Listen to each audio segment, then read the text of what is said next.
Di tengah acara 100 hari wafatnya ayah mertua saya, di ruang keluarga yang penuh karangan bunga, suami saya berdiri dan mengumumkan sesuatu yang membuat seluruh tamu terdiam. Mulai hari ini, Anindya bukan bagian dari keluarga ini lagi, kata Reza. Dingin, di depan semua kerabat.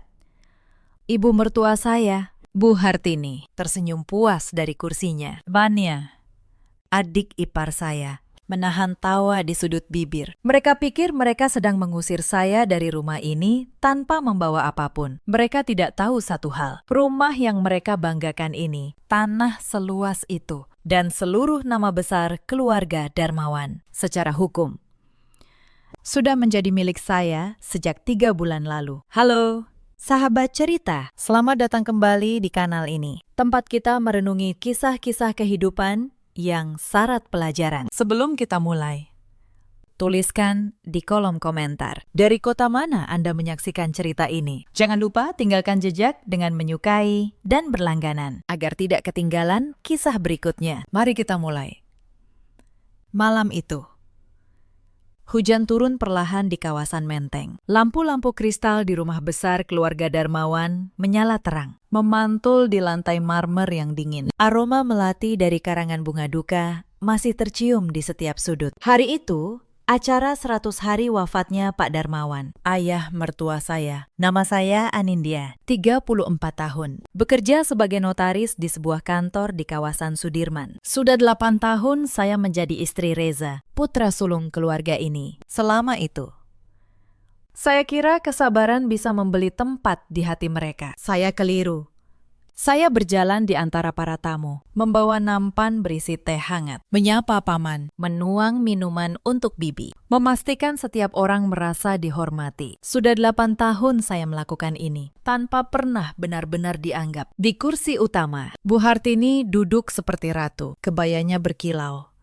Jemarinya penuh cincin emas. Tatapannya menyapu ruangan dengan rasa memiliki yang seakan tak terbantahkan. Padahal, tidak ada satupun benda di rumah ini yang benar-benar miliknya.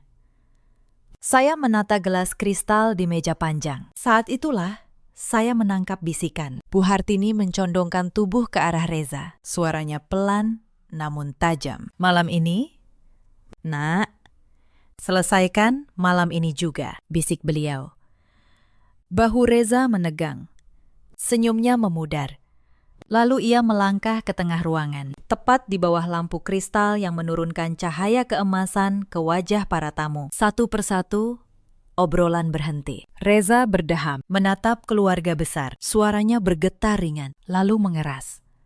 Seolah membaca naskah yang sudah lama disusun. Terima kasih sudah hadir di acara ayah, katanya.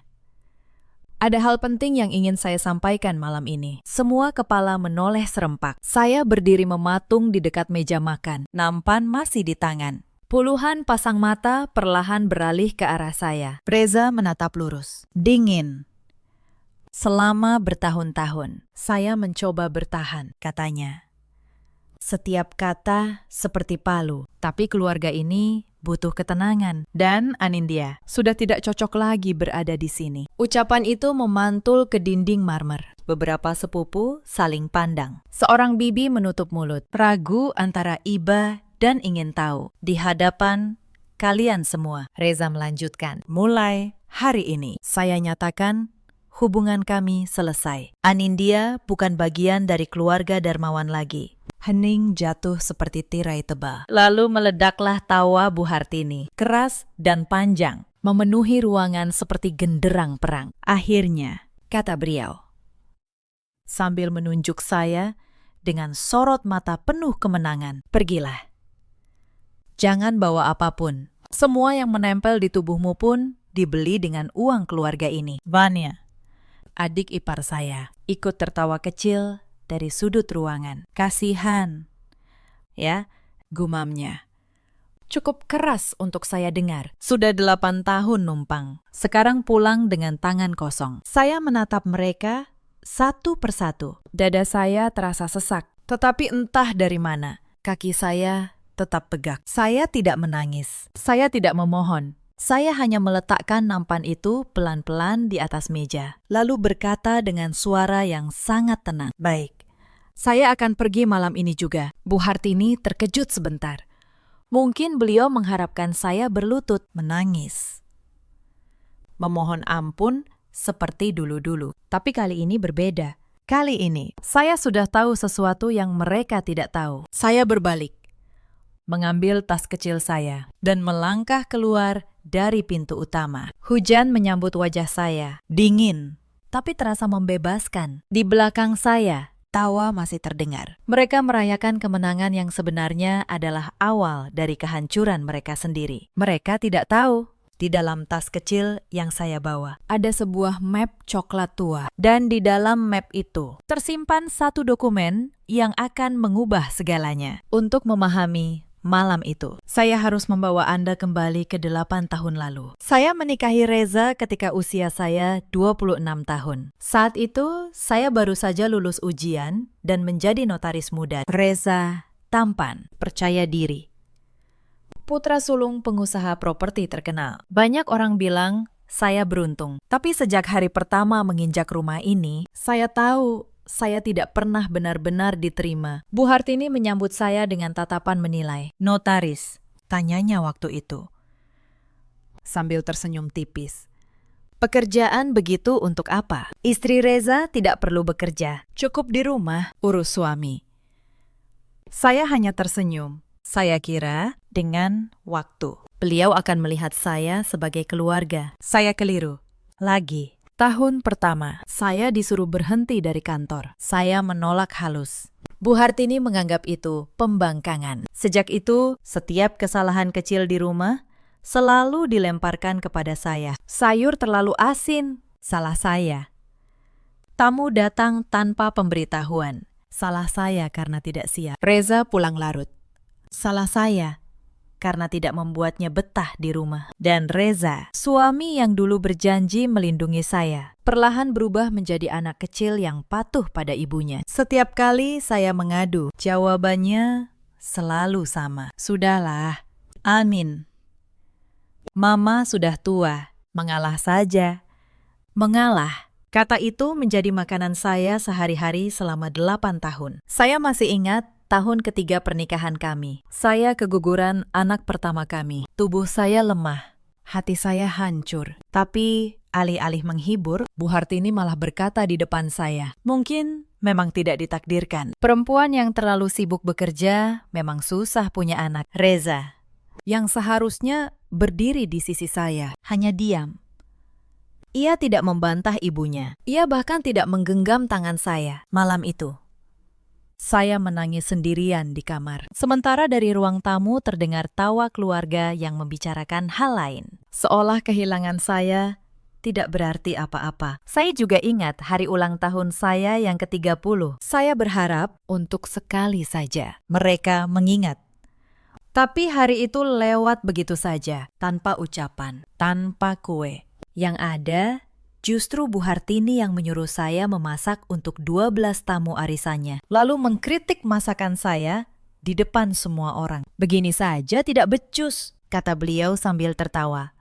Dan para tamunya ikut tertawa. Saya berdiri di dapur, menahan air mata, sambil terus melayani mereka satu persatu. Berkali-kali saya berpikir untuk pergi, tapi setiap kali ada satu hal yang menahan saya, Pak Darmawan. Beliau adalah satu-satunya alasan saya bertahan di rumah itu. Setiap kali saya hampir menyerah, beliau seakan tahu dan menghampiri saya dengan secangkir teh dan kata-kata yang menenangkan. Bertahanlah sedikit lagi, Nin, kata beliau suatu kali. Bapak percaya orang baik tidak akan selamanya berada di bawah. Saya tidak tahu di balik kata-kata lembut itu, beliau sedang menyusun sebuah rencana yang akan mengubah hidup saya. Lalu datang Fania, adik ipar saya, pulang dari kuliahnya di luar kota. Ia membawa angin baru ke dalam permusuhan ini. Fania pintar membaca situasi. Ia tahu ibunya tidak menyukai saya, maka ia memperkuat kebencian itu demi posisinya sendiri. Mbak Anin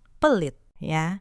Katanya suatu kali di depan Bu Hartini, masa beli tas aja diomongin, padahal Tas itu saya beli dengan gaji saya sendiri untuk keperluan kantor. Tapi di rumah ini, kebenaran tidak pernah penting. Yang penting adalah siapa yang lebih disayang. Satu-satunya orang yang baik kepada saya di rumah ini adalah Pak Darmawan, ayah mertua saya. Beliau pria tua yang tenang, bijak, dan tajam membaca manusia. Di balik wajah lembutnya, beliau memahami segalanya yang terjadi di rumah ini. Jauh lebih dalam daripada yang siapapun kira. "Nin," kata beliau suatu sore saat kami berdua duduk di teras. "Bapak tahu kamu lelah. Bapak melihat semuanya. Saya hanya menunduk. Air mata yang saya tahan selama berbulan-bulan hampir tumpah. Orang yang sabar itu bukan orang yang lemah," lanjut beliau. "Pelan. Justru orang yang sabar itu sedang menunggu waktu yang tepat. Suatu hari, kamu akan mengerti maksud Bapak." Saat itu, saya tidak paham. Saya kira itu hanya nasihat orang tua. Saya tidak tahu. Kata-kata itu menyimpan sebuah rencana yang sudah beliau susun diam-diam. Pak Darmawan jatuh sakit di musim hujan tahun lalu. Selama berbulan-bulan, dari semua anggota keluarga, hanya saya yang merawat beliau, menyuapi, mengganti obat, menemani di rumah sakit sampai larut. Bu Hartini sibuk dengan arisan. Reza sibuk dengan urusan kantor. Fania sibuk dengan dunianya sendiri. Mereka datang hanya saat ada tamu yang perlu dilihat berbakti. Di hari-hari terakhirnya, Pak Darmawan menggenggam tangan saya. Suaranya tinggal bisikan. "Nin, Bapak titip satu hal. Apapun yang terjadi nanti, ingat, kebenaran selalu punya jalannya sendiri. Bapak sudah siapkan semuanya untukmu." Saya tidak mengerti maksudnya. 3 hari kemudian, beliau pergi untuk selamanya. Saya menangis di pemakaman itu. Bukan air mata pura-pura seperti yang lain. Saya kehilangan satu-satunya orang yang pernah menganggap saya manusia di rumah ini. Setelah pemakaman Pak Darmawan, suasana di rumah berubah cepat. Karangan bunga belum layu, tapi mata mereka sudah berkilat memandang warisan. Bu Hartini mulai bicara terang-terangan tentang harta. Tentang rumah di Menteng, tanah di Bogor, ruko di kota, dan saham perusahaan properti yang dibangun Pak Darmawan dari nol. Semua ini harus jelas pembagiannya, kata beliau dalam sebuah makan malam. Reza, anak sulung. Dia yang pegang perusahaan. Fania dapat ruko dan tanah. Rumah ini jelas punya mama. Saya duduk diam di ujung meja. Tidak ada nama saya disebut. Seoya 8 tahun saya tidak pernah ada. "Mbak Anin tidak usah ikut campur urusan warisan." "Ya," sahut Fania manis. "Ini kan harta keluarga Darmawan. Mbak Anin kan cuma menantu." "Cuma menantu." Saya menelan kata itu. Seperti biasa. Tapi malam itu di kamar, saya membuka laci tua di meja rias saya. Di dalamnya ada map coklat yang dititipkan Pak Darmawan kepada saya 2 minggu sebelum beliau wafat. Beliau memberikannya dalam diam sambil berkata, "Simpan ini, jangan dibuka sampai waktunya tiba. Kamu akan tahu kapan." Selama ini saya tidak berani membukanya. Tapi malam itu hati saya berkata, mungkin inilah waktunya. Saya membuka map itu dengan tangan gemetar. Dan apa yang saya baca membuat napas saya tertahan. Di dalamnya ada surat wasiat resmi, ditandatangani Pak Darmawan, dibubuhi materai. Disahkan oleh seorang notaris senior yang saya kenal, namanya di kalangan profesi. Isinya jelas, Pak Darmawan dalam keadaan sehat akal dan pikiran, mewariskan seluruh harta utamanya, rumah di Menteng, tanah di Bogor, dan mayoritas saham perusahaan. Bukan kepada Reza, bukan kepada Bu Hartini, bukan kepada Fania, melainkan kepada saya, Anindya.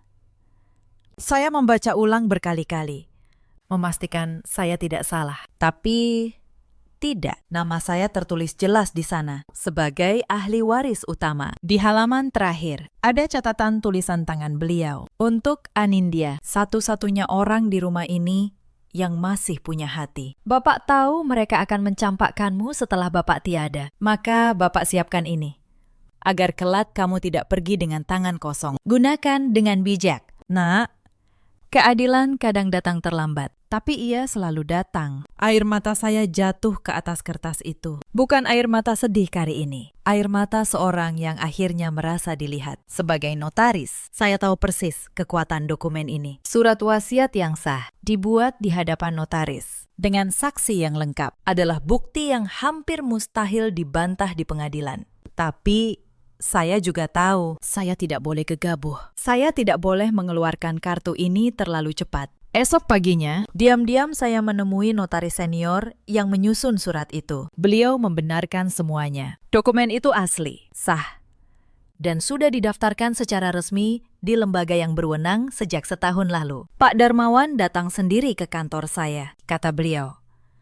Beliau bilang, ini untuk melindungi seseorang yang akan dikhianati. Saya tidak bertanya lebih. Sekarang saya mengerti maksud beliau. Saya menyusun langkah dengan tenang. Saya mengurus sertifikat, mengecek status saham, memverifikasi setiap aset. Sebagai notaris, saya tahu jalur hukumnya. Semua harus rapi, hitam di atas putih sebelum saya bertindak. Saya menghabiskan malam demi malam mempelajari struktur kepemilikan perusahaan Pak Darmawan. Setiap lembar saham, setiap sertifikat tanah, setiap rekening.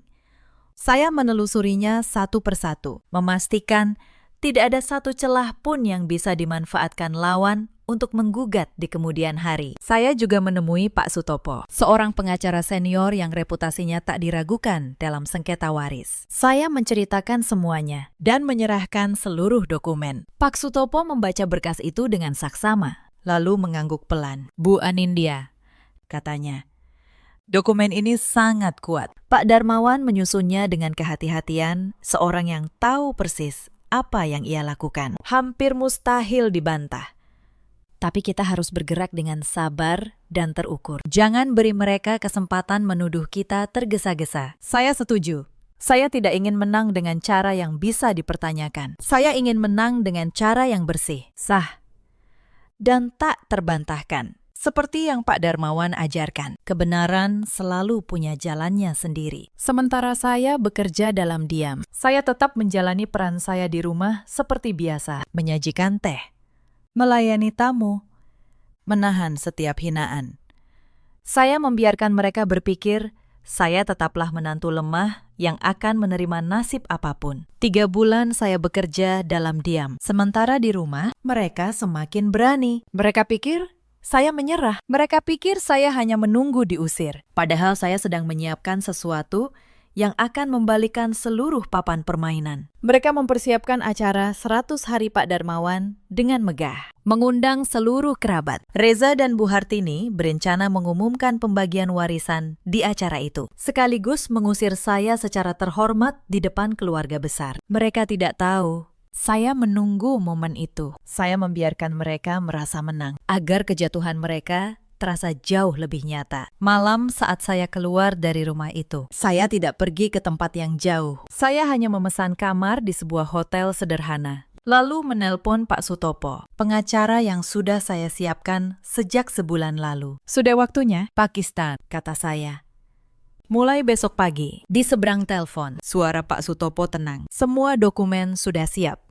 Bu Anindya, tinggal kita jalankan. Mereka tidak akan tahu apa yang menimpa mereka. Malam itu, saya tidur nyenyak untuk pertama kalinya dalam 8 tahun. Tanpa suara cibiran, tanpa tatapan menghina, hanya keheningan dan rencana yang sudah matang. Tapi sebelum tidur, saya duduk lama di tepi ranjang, memandang map coklat di pangkuan saya. Saya berpikir tentang Pak Darmawan, tentang bagaimana beliau di tengah keluarga yang penuh kesombongan, masih menyimpan satu hati yang adil. Saya juga berpikir tentang Reza, tentang pria yang dulu saya cintai dengan sepenuh hati. Bagian dari diri saya masih terasa pedih, bukan karena harta, tapi karena cinta yang ternyata begitu mudah ia campakkan. 8 tahun kebersamaan dihapus dalam satu malam. Demi keinginan ibunya, saya menyeka air mata terakhir saya malam itu. Saya berjanji pada diri sendiri, ini adalah air mata terakhir yang saya teteskan untuk mereka. Mulai esok,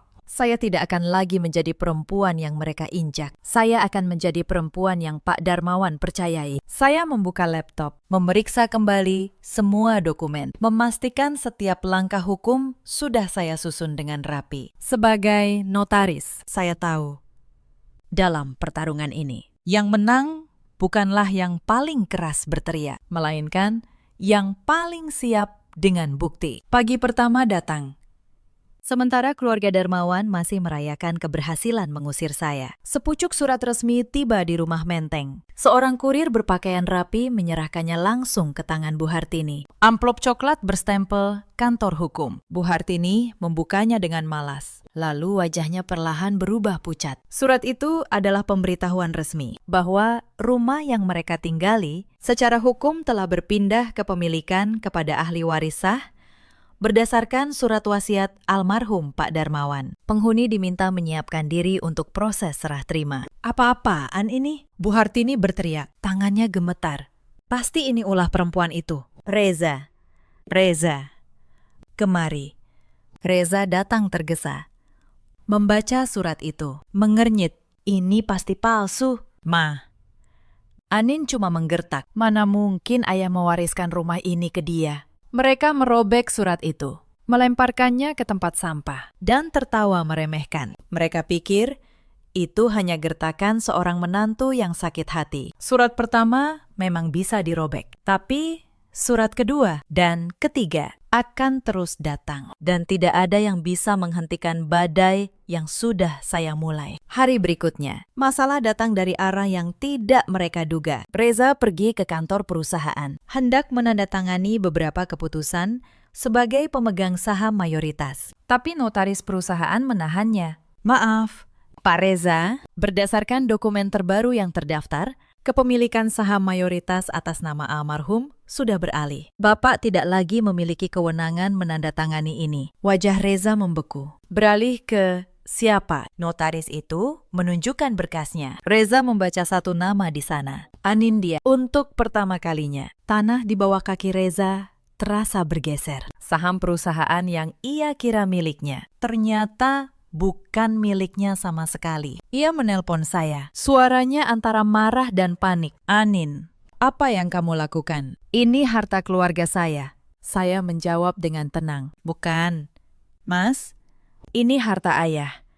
Dan ayah memutuskan sendiri kepada siapa ia mewariskannya. Saya hanya menjalankan kehendak beliau. Lalu, saya tutup telepon. Untuk pertama kalinya dalam 8 tahun, saya yang mengakhiri percakapan. Masalah ketiga datang lebih cepat dari dugaan mereka. Ketika Reza mencoba mencairkan dana dari rekening perusahaan untuk menutup beberapa tagihan, transaksinya ditolak. Rekening perusahaan dibekukan sementara, menunggu kejelasan status kepemilikan yang sedang dalam proses hukum. Itu prosedur standar saat ada sengketa waris atas aset perusahaan. Sebagai notaris, saya tahu persis bagaimana memicu langkah ini secara sah. Reza menelpon stafnya. Budi, suaranya bergetar.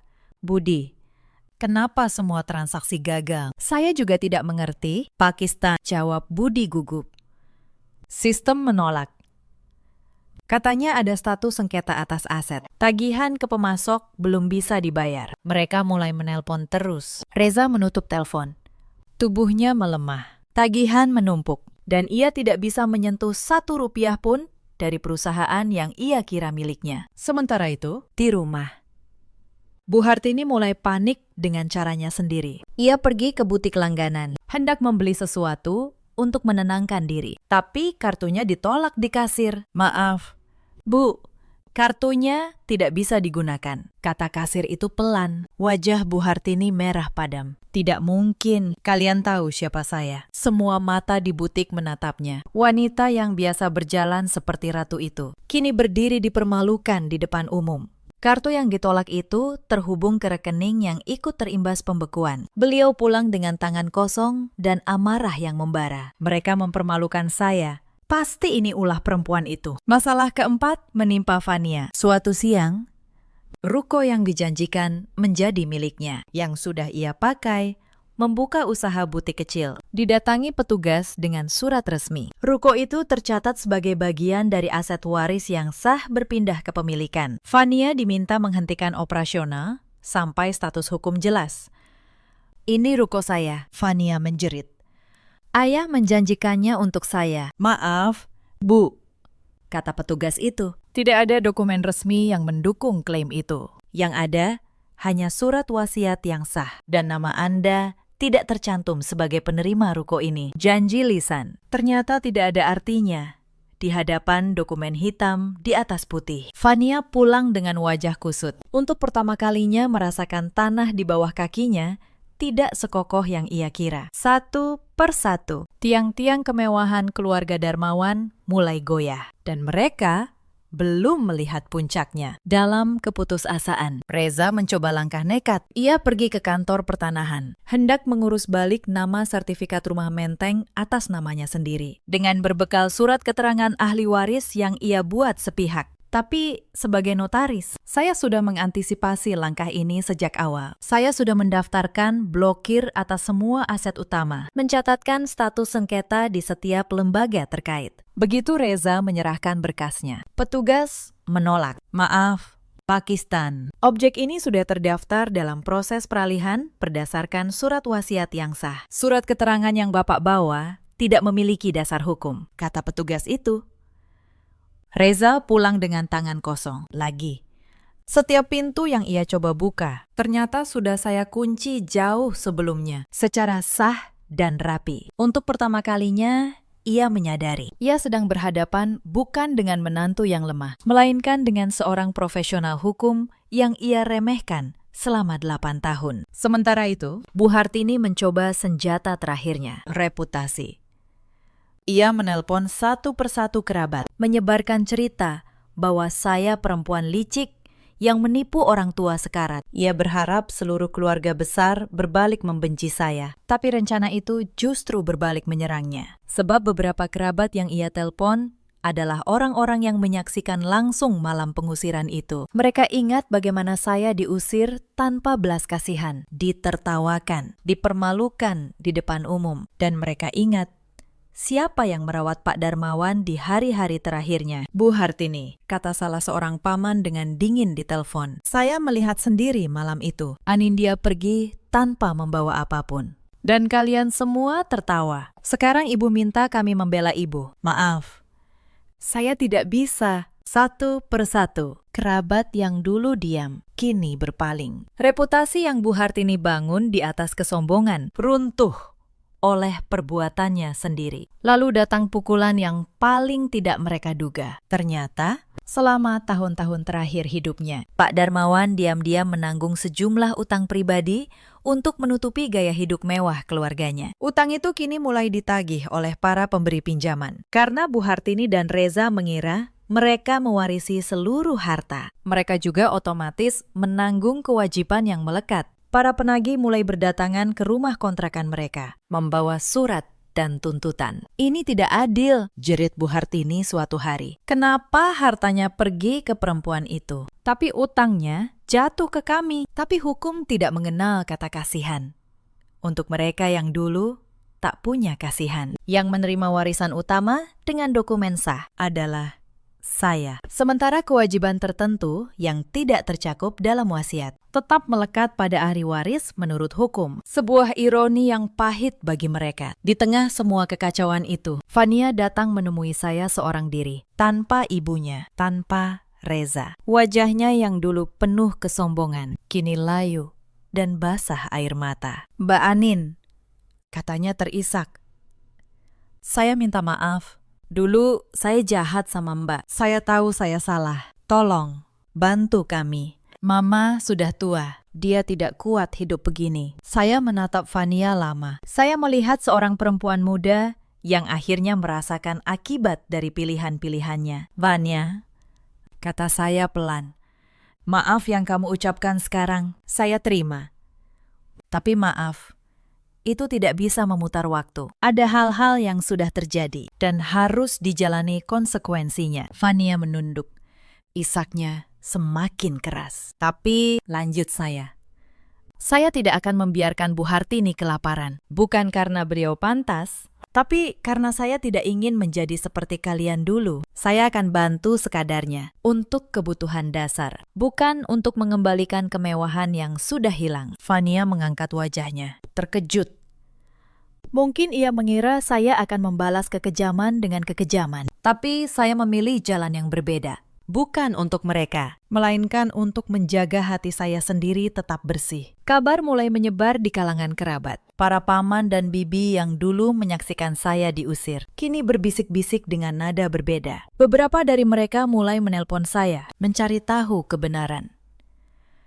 Saya tidak menjelek-jelekan siapapun. Saya hanya berkata, semua sesuai kehendak almarhum ayah. Silakan tanya pada notaris yang menyusun wasiatnya. Dan ketika mereka memverifikasi, semua terbukti benar. Reputasi keluarga yang selama ini dijaga Bu Hartini dengan sombong, perlahan retak di mata kerabatnya sendiri. Masalah kelima datang dari dunia bisnis. Perusahaan properti yang dibangun Pak Darmawan memiliki sejumlah proyek yang sedang berjalan. Salah satunya, kerjasama dengan pemodal besar untuk sebuah kompleks perumahan. Ketika pemodal itu mendengar ada sengketa kepemilikan dan pembekuan rekening, mereka menarik diri. Telepon dari pihak mereka masuk ke kantor. Kami tidak bisa melanjutkan kerjasama jika status hukum perusahaan tidak jelas, kata perwakilan mereka. Pembayaran tahap berikutnya kami tahan. Jika dalam 2 minggu tidak ada kejelasan, kontrak kami batalkan dan denda berlaku. Reza menerima kabar itu di ruang kerjanya. Tubuhnya gemetar. Proyek senilai miliaran rupiah terancam batal, dan denda yang harus ditanggung bisa meruntuhkan seluruh perusahaan. Untuk pertama kalinya, ia menyadari betapa rapuh kerajaan yang ia kira miliknya. Tanpa kendali atas aset, tanpa akses ke dana, tanpa kepercayaan mitra, ia bukan siapa-siapa. Ia datang ke hotel tempat saya menginap, mengetuk pintu kamar saya dengan wajah yang sudah berbeda dari malam pengusiran itu. "Anin," katanya. Suaranya melembut, penuh perhitungan. "Kita bicara baik-baik. Ya, kamu istri saya, apapun yang terjadi, kita keluarga. Kembalikan saham itu, dan kita selesaikan ini bersama. Saya minta maaf soal malam itu. Saya menatapnya lama. Pria yang dulu saya cintai. Pria yang menjatuhkan saya di depan seluruh kerabat. Dan kini datang meminta maaf, hanya karena ia kehilangan hartanya. Mas, kata saya pelan.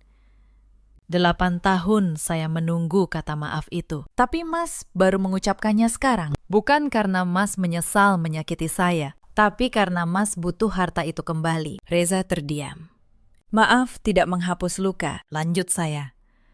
Dan tidak semua yang retak bisa direkatkan kembali hanya dengan kata-kata. Ini bukan dendam saya. Mas, ini kehendak ayah. Beliau yang memilih, bukan saya. Saya menutup pintu pelan. Di baliknya, saya mendengar Reza terdiam lama sebelum akhirnya pergi. Beberapa hari kemudian, Reza datang lagi. Kali ini dengan cara yang berbeda. Ia membawa setumpuk berkas, mencoba pendekatan sebagai sesama orang dewasa. "Amin, bengar," katanya. "Saya tahu saya salah, tapi kalau perusahaan ini bangkrut, banyak karyawan yang kehilangan pekerjaan. Mereka tidak salah apa-apa, setidaknya demi mereka. Mari kita cari jalan tengah." Untuk sesaat, saya hampir tergerak.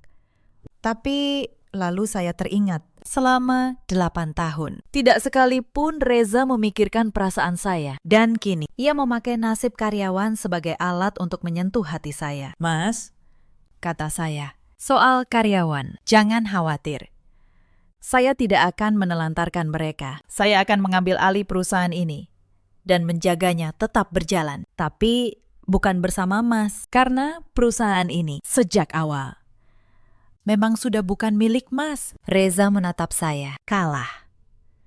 Ia akhirnya mengerti. Tidak ada lagi yang bisa ia tawar. Ia pergi kali ini untuk yang terakhir. Sementara itu, kabar kejatuhan keluarga Darmawan menyebar ke kalangan rekan bisnis. Para pemberi pinjaman yang dulu segan menagih karena nama besar mereka, kini berdatangan satu persatu. Utang-utang yang selama ini tertutupi oleh gengsi mulai terkuak ke permukaan. Reza, yang namanya masih tercatat dalam beberapa perjanjian utang pribadi. Dikejar-kejar penagih. Telepon di ponselnya berdering tanpa henti. Pria yang dulu menjatuhkan talak dengan penuh percaya diri itu kini bersembunyi dari para penagih. Hidup dalam ketakutan setiap hari. Saya menutup pintu pelan. Dan untuk pertama kalinya dalam 8 tahun, saya merasa benar-benar memegang kendali atas hidup saya sendiri. Masalah keenam, menghantam langsung di jantung keluarga. Rumah di Menteng. Kebanggaan Bu Hartini selama puluhan tahun. Secara resmi harus diserahkan kepada pemilik baru yang sah. Pak Sutopo dan saya datang bersama petugas, membawa seluruh dokumen lengkap, sertifikat, surat wasiat asli, dan putusan administrasi yang sudah final. Bu Hartini berdiri di depan pintu, menghalangi. Ini rumah saya. Saya tinggal di sini puluhan tahun. Kalian tidak bisa mengusir saya. Saya menatapnya dengan tenang. Untuk pertama kalinya, posisi kami benar-benar terbalik, Bu, kata saya. Beberapa hari lalu, di rumah ini juga. Ibu menyuruh saya pergi tanpa membawa apapun. Ibu bilang, semua yang menempel di tubuh saya dibeli uang keluarga ini sekarang secara hukum. Rumah ini bukan milik ibu, tapi tidak seperti ibu. Saya tidak akan mengusir ibu ke jalan malam ini juga. Bu Hartini menatap saya, bibirnya gemetar. Tak mampu berkata-kata. Ibu punya waktu untuk berkemas. Lanjut saya. Sesuatu yang tidak ibu berikan kepada saya. Itu perbedaan kita. Fania berdiri di belakang ibunya. Wajahnya pucat. Semua kesombongannya lenyap. Reza bersandar di dinding, menatap lantai. Tak berani memandang saya. Saya menyerahkan surat resmi terakhir. Surat ketiga, yang tidak bisa lagi mereka robek. Karena di belakangnya ada kekuatan hukum yang utuh. Hari itu, untuk pertama kalinya, rumah besar di Menteng terasa hening, tanpa tawa menghina. Hanya ada suara koper yang diseret, dan isak tangis seorang wanita yang dulu merasa tak tersentuh. Tapi keluarga Darmawan belum menyerah. Bu Hartini, dengan sisa kesombongannya, menyewa pengacara dan mengajukan gugatan. Ia menuduh surat wasiat itu palsu, menuduh saya memanipulasi Pak Darmawan di hari-hari sakitnya. Maka digelarlah pertemuan keluarga besar. Semua kerabat diundang di sebuah ruang pertemuan untuk menyaksikan kebenaran secara terbuka. Hadir pula notaris yang menyusun wasiat dan Pak Sutopo di sisi saya. Bu Hartini bicara lebih dulu. Suaranya lantang, penuh tuduhan. Perempuan ini memanfaatkan suami saya yang sedang sakit. Ia memaksa Bapak menandatangani surat itu. Saya tidak percaya Bapak setega itu pada anak-anaknya sendiri. Beberapa kerabat mulai ragu, terpengaruh oleh air mata buatannya. Lalu tiba giliran saya berdiri. Saya tidak meninggikan suara. Saya hanya membuka map coklat dan mengeluarkan dokumen-dokumen yang sudah saya siapkan selama 3 bulan. Ibu menuduh saya memalsukan wasiat. Kata saya, tenang, mari kita lihat kebenarannya. Hitam di atas putih. Saya menyerahkan surat wasiat asli, lengkap dengan materai, tanda tangan, dan stempel notaris. Lalu saya mempersilakan notaris penyusun untuk bicara. Saya yang menyusun surat ini, kata beliau. Pak Darmawan datang sendiri ke kantor saya setahun lalu, dalam keadaan sehat akal dan pikiran, ditemani 2 saksi independen. Beliau sadar penuh atas keputusannya. Semuanya terekam dan terdokumentasi resmi. Ruangan terdiam. Lalu, saya mengeluarkan satu hal lagi. Sepucuk surat tulisan tangan Pak Darmawan yang beliau tinggalkan bersama wasiat itu. Saya membacakannya dengan suara bergetar. Untuk keluargaku. Jika kalian membaca ini, berarti yang Bapak takutkan sudah terjadi. Bapak menyaksikan selama bertahun-tahun bagaimana kalian memperlakukan Anindya, menantu yang merawat Bapak di saat kalian sibuk dengan diri sendiri. Bapak mewariskan harta ini kepadanya, bukan untuk menghukum kalian, tapi untuk mengajari kalian satu hal, bahwa kehormatan tidak diukur dari darah, melainkan dari hati. Saat surat itu selesai dibaca, ruangan hening total. Beberapa kerabat menunduk malu. Mereka teringat malam itu, saat saya diusir dan ditertawakan. Sementara tak satu pun dari mereka membela. Bu Hartini terduduk lemas. Tuduhannya runtuh. Fania menangis dalam diam. Reza menatap lantai, tak mampu mengangkat wajahnya. Tidak ada lagi yang bisa mereka katakan. Kebenaran sudah berbicara. Jauh lebih keras daripada semua hinaan yang pernah mereka lemparkan kepada saya. Tapi Bu Hartini tidak mudah menyerah. Pengacaranya mengajukan banding, mencoba mencari celah, menghadirkan saksi-saksi yang mengaku bahwa Pak Darmawan sudah pikun di akhir hayatnya. Saya sudah menduga langkah ini. Maka, di persidangan, Pak Sutopo menghadirkan bukti yang tak terbantahkan. Rekaman video saat Pak Darmawan menandatangani wasiat, lengkap dengan pemeriksaan dari dokter yang menyatakan beliau sehat akal dan pikiran pada hari itu. Beliau memang menyiapkan segalanya, jauh lebih matang dari yang saya kira. Di rekaman itu, suara Pak Darmawan terdengar jelas dan tenang. Saya, Darmawan, dalam keadaan sadar penuh, mewariskan harta saya kepada menantu saya, Anindya. Bukan karena yang lain tidak berhak, tapi karena dialah satu-satunya yang memperlakukan saya sebagai manusia, bukan sebagai sumber harta. Ruang sidang terdiam. Pengacara Bu Hartini tak punya lagi yang bisa dikatakan. Hakim mengetuk palu. Banding ditolak. Wasiat itu sah, final, dan mengikat. Gugatan itu kandas. Pengadilan menguatkan keabsahan surat wasiat. Secara hukum, semuanya selesai. Tidak ada lagi celah untuk dibantah. Saat keluar dari ruang sidang, saya melihat Bu Hartini terduduk di kursi. Tubuhnya gemetar. Untuk pertama kalinya, saya melihat wanita yang dulu seperti ratu itu, tampak rapuh dan tua. Mata kami sempat bertemu sebentar. Tidak ada lagi kebencian di tatapan saya, hanya rasa lelah yang dalam dan keinginan untuk akhirnya melangkah maju. Setelah putusan itu, hidup keluarga Darmawan berubah total. Secepat saya dulu diusir dari rumah mereka. Perusahaan properti yang dibanggakan Reza tidak mampu bertahan. Tanpa modal segar, tanpa mitra.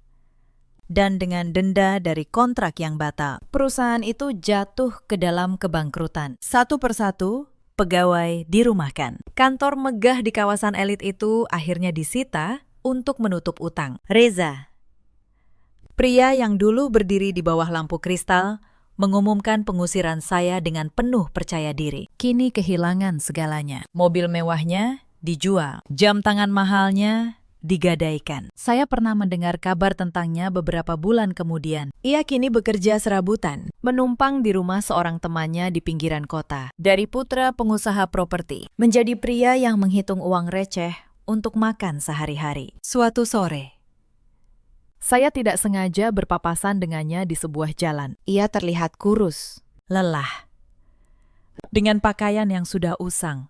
Saat melihat saya, ia hanya berdiri kaku, lalu menunduk. Saya tidak menertawakannya. Saya tidak menghinanya, saya hanya menatapnya sebentar, lalu berlalu. Karena saya tahu, kejatuhannya bukan perbuatan saya. Itu adalah buah dari pilihannya sendiri. Bu Hartini menjalani nasib yang tidak kalah pahit. Wanita yang dulu duduk seperti ratu, kini tinggal di sebuah rumah kontrakan kecil di gang sempit. Kebaya berkilau dan cincin emasnya sudah lama dijual untuk bertahan hidup. Saya dengar, beliau kini berjualan kue di depan kontrakannya, menjajakan dagangan kepada tetangga yang dulu tidak akan pernah ia tegur. Jemari yang dulu penuh cincin, kini lengket oleh adonan dan minyak goreng. Setiap pembeli yang datang adalah saksi bisu atas kejatuhan seorang wanita yang dulu gemar menertawakan orang lain. Karma, ternyata, tidak pernah salah alamat. Ia hanya datang pada waktunya sendiri. Vanya, adik ipar yang dulu pandai membaca situasi demi keuntungannya, kehilangan butik dan gaya hidup mewahnya. Ia yang dulu memandang rendah pekerjaan saya sebagai notaris, kini berpindah-pindah pekerjaan, mencari pijakan yang tak kunjung ia temukan. Mereka pernah mencoba menghubungi saya lagi. Kali ini bukan dengan hinaan, tapi dengan permohonan, meminta bantuan, meminta belas kasihan, mengingatkan bahwa kami dulu satu keluarga. Saya tidak membalas dengan kejam, tapi saya juga tidak kembali menjadi orang yang bisa mereka injak. Saya memilih untuk melepaskan, bukan untuk membalas, melainkan untuk membebaskan diri saya sendiri dari masa lalu yang menyakitkan. Sebagian harta warisan itu sesuai bisikan hati saya kelola untuk hal yang lebih bermakna. Saya membangun sebuah yayasan kecil yang membantu para perempuan yang terjebak dalam rumah tangga yang merendahkan mereka. Perempuan-perempuan yang dulu seperti saya merasa tidak punya pilihan. Pak Darmawan pernah berkata, gunakan dengan bijak. Dan saya percaya inilah cara terbaik menghormati kepercayaan beliau. Yayasan itu saya beri nama sederhana, mengambil dari pesan terakhir beliau, Rumah Kebenaran. Di sana, para perempuan yang terjebak dalam pernikahan yang merendahkan mendapat tempat berlindung, bantuan hukum, dan yang terpenting, harga diri mereka kembali. Saya mengelola perusahaan properti warisan itu dengan tangan saya sendiri. Banyak yang meragukan, mengira seorang notaris tidak akan sanggup menjalankan bisnis. Tapi dalam 2 tahun, perusahaan itu kembali sehat. Bahkan tumbuh lebih besar dari sebelumnya. Saya membuktikan bahwa kemampuan seorang perempuan tidak pernah ditentukan oleh siapa yang merendahkannya. Suatu hari, saya diundang menjadi pembicara di sebuah acara tentang pemberdayaan perempuan. Saya berdiri di atas panggung, menatap ratusan wajah di hadapan saya, dan menceritakan kisah ini, tanpa menyebut nama siapapun, tanpa dendam. Pernah ada masa, kata saya, saat saya merasa tidak berharga di rumah saya sendiri, saat saya diusir tanpa membawa apapun, ditertawakan oleh orang-orang yang seharusnya menjadi keluarga. Tapi saya belajar satu hal, bahwa nilai kita tidak pernah ada di tangan orang yang merendahkan kita. Nilai kita ada di dalam diri kita sendiri. Tepuk tangan bergema di ruangan itu. Tapi yang membuat saya paling bahagia bukan tepuk tangan itu, melainkan wajah-wajah perempuan di barisan depan yang matanya berkaca-kaca karena mereka merasa akhirnya ada yang memahami mereka. Malam ini, saya berdiri di balik jendela kaca apartemen saya yang tenang, memandang kota yang berkelip di bawah sana, secangkir teh hangat di tangan, dan ketenangan yang dulu tak pernah saya miliki. Tidak ada tawa kemenangan, tidak ada sorak balas dendam, hanya kedamaian yang dalam. Karena saya akhirnya mengerti maksud Pak Darmawan. Beberapa hari sebelum malam ini, saya menyempatkan diri pergi ke makam beliau, sendirian, membawa seikat melati, bunga kesukaannya. Saya berdiri lama di depan nisan itu, dalam keheningan sore yang lembut. Bapak, bisik saya pelan. Terima kasih, bukan untuk harta yang Bapak wariskan, tapi untuk satu hal yang lebih berharga, untuk pernah percaya kepada saya, di saat tidak ada satupun yang melakukannya. Bapak benar, kebenaran selalu punya jalannya sendiri. Angin sore berembus lembut, seakan menjawab. Saya tersenyum, lalu pulang dengan hati yang ringan. Kemenangan sejati adalah saat saya bebas. Bebas dari belenggu rasa rendah diri. Bebas dari keluarga yang hanya menghargai harta dan gengsi. Bebas untuk menjadi diri saya sendiri, utuh dan dihormati. Cerita ini mengajarkan kita banyak hal. Bahwa kesabaran bukanlah kelemahan, melainkan kekuatan yang sedang menunggu waktunya, dan bahwa kebaikan yang tulus, meski sering tak terlihat, pada akhirnya selalu menemukan jalannya untuk dihargai. Jangan pernah merendahkan seseorang hanya karena ia diam dan mengalah, sebab diamnya orang yang sabar bisa jadi adalah badai yang sedang menahan diri. Dan jangan pernah mengukur nilai seseorang dari hartanya, sebab harta bisa berpindah dalam semalam, tapi hati yang baik akan tetap bersamamu selamanya. Di luar sana, ada banyak perempuan yang mungkin sedang berada di posisi saya dulu, merasa tidak dihargai di rumah sendiri, dipaksa mengalah terus-menerus, kehilangan suara, demi menjaga keutuhan yang sebenarnya sudah retak. Untuk kalian, ketahuilah, harga diri kalian tidak pernah ditentukan oleh orang yang merendahkan kalian. Ada juga banyak suami seperti Reza di luar sana, lelaki yang lupa pada janji untuk melindungi, yang lebih memilih ketenangan semu daripada membela orang yang seharusnya ia jaga. Pada akhirnya, mereka kehilangan bukan hanya harta, tapi juga satu-satunya orang yang pernah benar-benar tulus mencintai mereka. Dan ada pula para ibu mertua seperti Bu Hartini yang menghabiskan hidupnya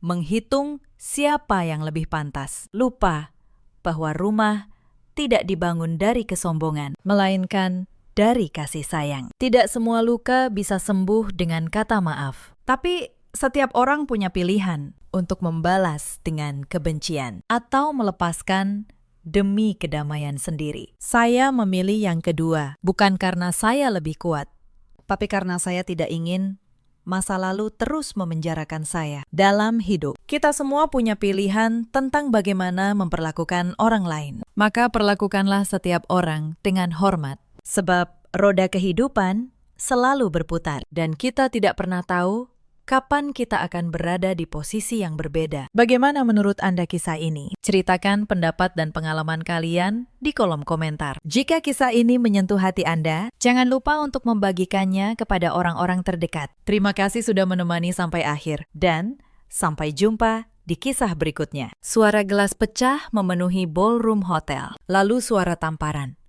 Pipiku terbakar, pandanganku memutih sesaat, telingaku berdenging. Yang menamparku adalah ibu mertuaku sendiri, Bu Ratmi, dengan gaun emas dan kalung berlian sewaan. Di tengah pesta peluncuran proyek paling megah keluarganya. Beraninya kamu datang ke sini, desisnya.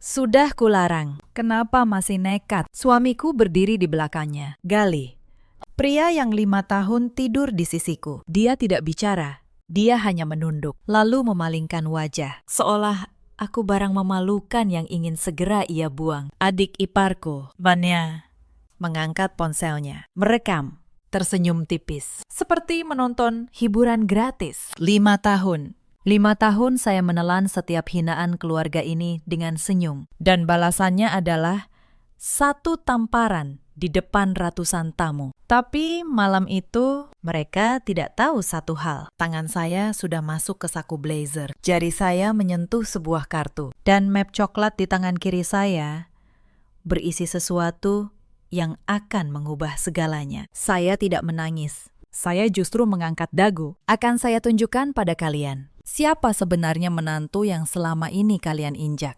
Halo, sahabat.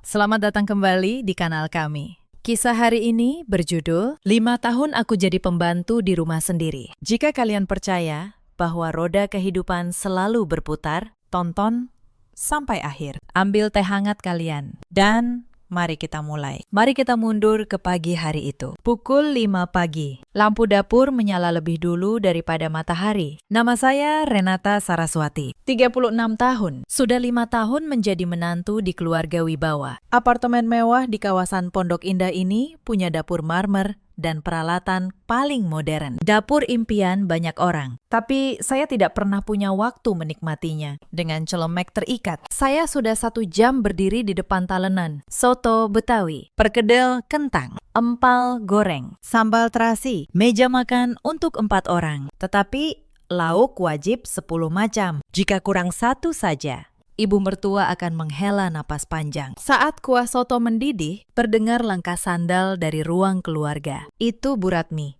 Ibu mertua saya, pagi-pagi sudah berisik, gumamnya tanpa salam.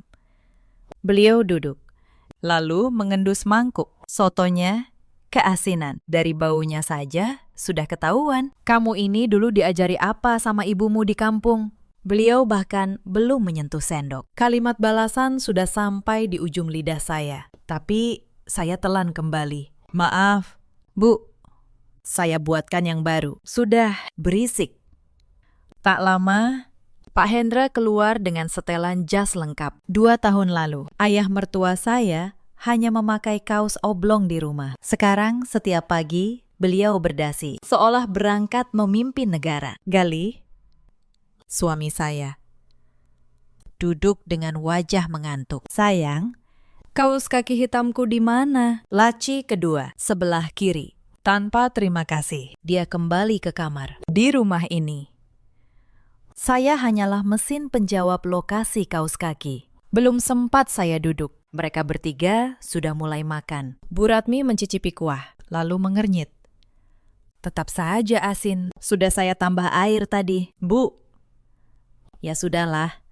Masih bisa dimakan. Masih bisa dimakan. Itulah pujian tertinggi yang pernah saya terima di rumah ini. Saat itu, panggilan video masuk dari Vania. adik ipar saya. Pagi. Ma. Sapanya manja. Suara Bu Ratmi langsung berubah merdu. Suara yang hanya keluar untuk putrinya. Mata Fania di layar melirik saya. Ada Mbak Renata juga. Hari ini tidak kerja. Santai sekali ya akhir-akhir ini. Saya juga mau berangkat kerja. Oh, rajin ya. Fania tersenyum penuh arti. Saya tahu itu sindiran.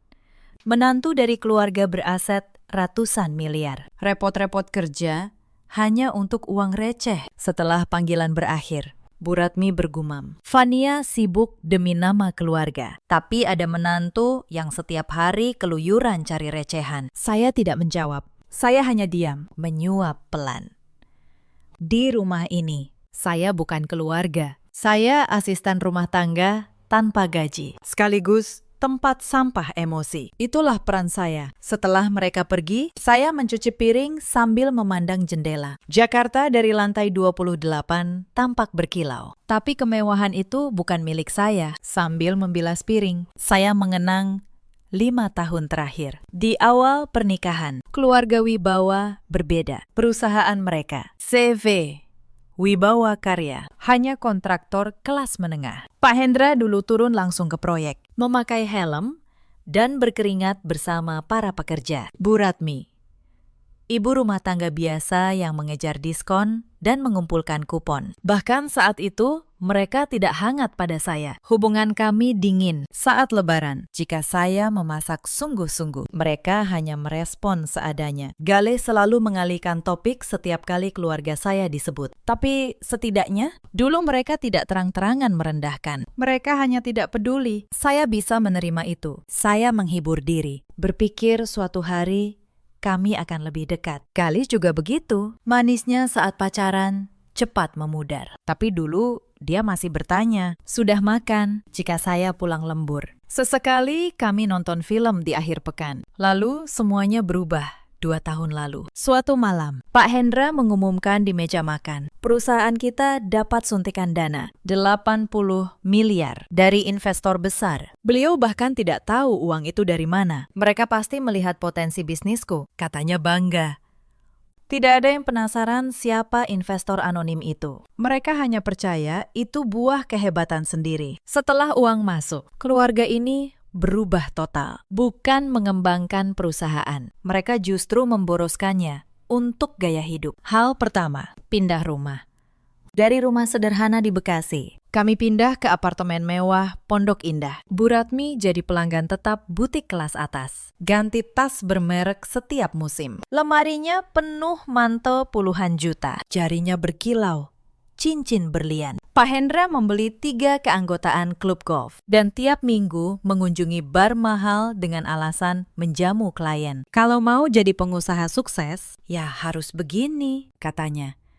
Gali mengganti mobilnya dengan sedan Eropa. Fania jadi pelanggan tetap klinik kecantikan di Jakarta Selatan. Seolah itu rumah keduanya. Menu meja makan pun berubah. Daging wagyu, kepiting, abalon. Makanan yang dulu hanya muncul saat Lebaran, kini jadi menu harian. Tentu saja yang menyiapkan adalah saya. Bu Ratmi mengawasi sambil berkata, bahan mahal. Jangan sampai gagal masaknya. Jika rasa sedikit berbeda, beliau mengomel. Buang-buang uang saja. Dan sikap mereka pada saya berubah. Renata, sampai kapan kamu kerja di hotel itu? Tanya Bu Ratmi suatu malam. Saya akan terus bekerja. Ya ampun. Menantu keluarga ratusan miliar, kerja jadi tukang bersih-bersih kamar hotel orang. Memalukan. Ibu sampai tidak berani cerita ke arisan. Carilah pekerjaan yang sesuai status keluarga kita. Saya tidak menjawab. Apapun anggapan beliau soal pekerjaan saya merasa tak perlu meluruskan. Kalaupun saya jelaskan, beliau tak akan percaya. Pak Hendra menimpali. Betul. Buat apa menantu kerja? Urus rumah tangga saja yang benar. Masakan akhir-akhir ini kurang enak. Galih tidak berkomentar. Dia hanya menonton istrinya dihina sambil mengganti saluran televisi. Sejak hari itu, perlakuan mereka makin buruk. Bu Ratmi memanggil saya. Hei, kamu. Buatkan kopi, antar baju ke laundry, bersihkan teras, seolah memanggil pembantu bergaji. Vania lebih parah. Dia menghela napas setiap kali saya lewat. Astaga, baju itu masih dipakai juga. Sudah berapa tahun? Nyaman dipakai. Vania, memangnya nyaman itu penting. Kita ini punya citra keluarga. Kalau keluar, dandan sedikit. Apa kata orang lihat menantu keluarga kami seperti itu? Kadang, dia sengaja menelpon temannya di depan saya. Kakak iparku itu, ya. Memang agak gimana gitu. Mau bagaimana lagi? Level keluarganya beda. Dan Galih selalu jadi penonton. Sayang. Sabar saja. Mama memang begitu orangnya. Jangan diambil hati. Itu jawaban suami saya. Selalu. Di antara saya dan keluarganya. Dia selalu memihak keluarganya. Atau lebih tepatnya, dia tidak punya keberanian memihak siapapun. Dia hanya menutup mata dan telinga. Menghindari masalah. Mungkin dia lebih takut pada ibunya daripada pada saya. Ada satu malam yang tak akan saya lupa. Akhir pekan, sebulan sebelum acara peluncuran itu. Bu Ratmi mengundang teman-teman arisannya ke apartemen. Belasan ibu bergaun mahal memenuhi ruang tamu. Saya, seperti biasa, melayani. Menyajikan teh, kue, buah potong. Mengganti piring kotor. Tidak ada yang menganggap saya ada. Lalu salah satu tamu menumpahkan kopi di karpet. Karpet impor yang dibeli Bu Ratmi dengan harga puluhan juta. Astaga, karpetku. Bu Ratmi langsung menoleh pada saya. Renata, bersihkan sekarang. Cepat. Sebelum nodanya meresap. Saya berlutut di lantai, di tengah ruang tamu. Di depan belasan tamu, menggosok karpet dengan kain. Para ibu arisan menatap saya dari atas sambil menyeruput teh. Pembantunya rajin juga, ya. Bu Ratmi, celetuk salah satu. Bu Ratmi tersenyum. Beliau tidak meralat. Tidak mengatakan bahwa saya menantunya. Beliau membiarkan saya dianggap pembantu. Di rumah yang katanya rumah keluarga saya. Vania, yang kebetulan datang, malah menambah. Iya, untung ada dia. Lumayan, daripada bayar asisten. Lalu dia tertawa kecil bersama teman ibunya. Saya menggosok karpet itu sampai bersih. Lutut saya pegal di lantai marmer. Tapi yang lebih sakit bukan lutut saya. Yang lebih sakit adalah saat saya mengangkat wajah dan melihat Galih berdiri di ambang pintu, menyaksikan semuanya. Lalu berbalik masuk kamar, seolah tidak melihat apa-apa. Malam itu, saat semua tamu pulang, saya mencuci piring sendirian sampai tengah malam. Bu Ratmi tidak mengucapkan satu kata terima kasih. Justru sebelum tidur, beliau berkata, lain kali kalau ada tamu, dandan yang sopan sedikit. Jangan pakai daster, memalukan. Saya hanya mengangguk. Tapi di dalam sesuatu mulai retak, pelan. Tapi pasti. Kenapa saya bertahan? Jujur, saya sendiri tidak tahu. Mungkin masih ada sisa harapan bodoh bahwa suatu hari mereka melihat ketulusan saya. Atau mungkin saya hanya tidak mau mengakui bahwa pernikahan 5 tahun ini sebuah kegagalan. Saya membilas piring terakhir. Langit mulai gelap. Sebentar lagi malam tiba. Dan keluarga ini akan berkumpul di ruang keluarga. Dan malam itu, satu kalimat Bu Ratmi menghancurkan kesabaran yang saya jaga selama 5 tahun. Setelah makan malam, Bu Ratmi tiba-tiba mematikan televisi. Suasananya berbeda. Pak Hendra meletakkan korannya. Galih mengangkat wajah dari ponsel. Vania, yang tiba-tiba datang malam itu, menatap ibunya penuh harap. Wajah Bu Ratmi bersemangat. Seperti orang yang tak sabar memamerkan sesuatu. Akhirnya, ibu sudah memutuskan. Memutuskan apa? Tanya Galih. Malas. Soal peluncuran proyek Wibawa Tower kita. Bu Ratmi tersenyum lebar. Ibu sudah sewa Grand Ballroom Hotel Senandika Raya. Hotel Senandika Raya. Mendengar nama itu, napas saya seakan berhenti. Piring di tangan saya nyaris jatuh. Saya berhasil meletakkannya, tapi jantung saya berdebar kencang. Wah, Senandika Raya. Galih membelalak. Bukannya susah sekali dapat reservasi di sana? Tentu saja, itu hotel termewah di Jakarta. Kalau bukan di sana, Tidak sesuai level keluarga kita. Bu Ratmi mengangkat dagu. Peluncuran Wibawa Tower harus megah. Para investor, relasi, bisnis. Semua harus terkesan. Pak Hendra tampak puas. Memang hebat istriku. Para tamu pasti terpukau. Lalu Bu Ratmi menoleh pada saya. Tapi, Renata, kamu kerja di sana, kan? Di Hotel Senandika Raya. Jantung saya mencelos. Tatapan beliau tidak biasa. Entah bersih-bersih atau apapun. Yang jelas, kamu karyawan di sana. Saya tidak menjawab. Saya bisa menebak apa yang akan beliau katakan. Dan benar saja. Jadi begini. Bu Ratmi menatap saya lurus. Hari itu, kamu jangan datang. Apa? Ke peluncuran proyek kita. Kamu jangan datang. Dan hari itu, jangan masuk kerja juga. Suara beliau makin dingin. Bayangkan kalau di depan para investor, ada karyawan kebersihan menyapamu dan ketahuan kamu menantuku. Di mana muka ibu? Kalau tersebar gosip menantuku tukang pel di hotel itu, bagaimana ibu menanggung malu? Saya menggigit bibir kuat-kuat. Saya menelan paksa semua kata. Kalau menantu tidak datang ke peluncuran, sudah. Jangan banyak alasan.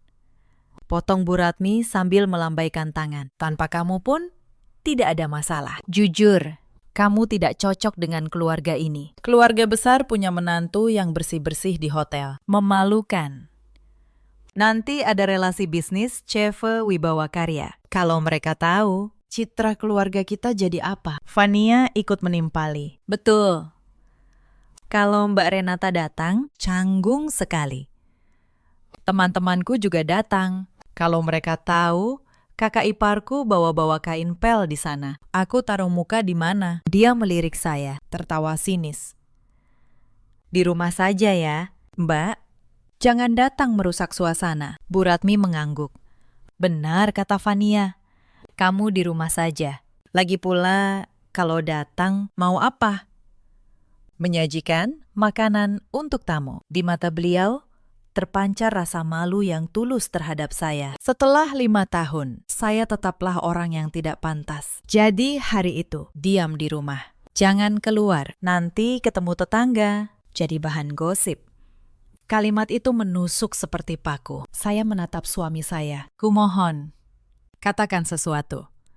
Istrimu dihina seperti ini. Apa kamu akan diam saja? Gali menghindari tatapan saya. Dia menggaruk leher dengan canggung, meraih remote, lalu berkata, iya, mungkin lebih baik kamu tidak datang, biar mama lebih nyaman. Kamu mengerti sajalah, istrinya dilarang datang ke acara keluarga. Dan yang bisa dia ucapkan hanyalah mengerti saja. Saya sadar, tidak ada lagi yang bisa saya harapkan dari pria ini. Dan satu lagi, tambah Bu Ratmi, jangan coba-coba mengundang ibumu. Orang tua dari desa yang kerjanya bertani itu tahu apa. Kalau datang, hanya bikin suasana canggung. Jangan panggil dia dan merusak acaraku. Saya menundukkan kepala.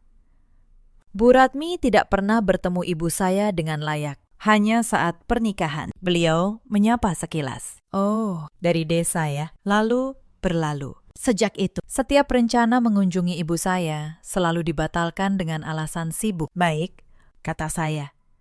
Tidak ada lagi yang bisa saya ucapkan. Saya membawa piring kotor ke dapur. Tangan saya gemetar saat meletakkannya di wastafel. Marah dan sedih bercampur, membuat saya sulit bernapas. Dari ruang keluarga, terdengar suara riang Bu Ratmi. Aku harus segera siapkan daftar tamu. Para direktur, relasi investor, ibu-ibu, klub golf. Saya mengeringkan tangan di celemek dan menatap jendela. 5 tahun saya bersabar. Tapi hari ini, satu kalimat mematahkan segalanya. Karena memalukan. Diam saja di rumah. Saya melepas celemek perlahan. Malam itu, Gali sudah mendengkur di samping saya. Setelah istrinya dipermalukan seperti itu, dia tidur nyenyak seolah tak terjadi apa-apa. Saya menatap wajahnya sejenak, lalu bangkit tanpa suara. Saya berjalan ke ruang ganti, menutup pintu, menyalakan lampu.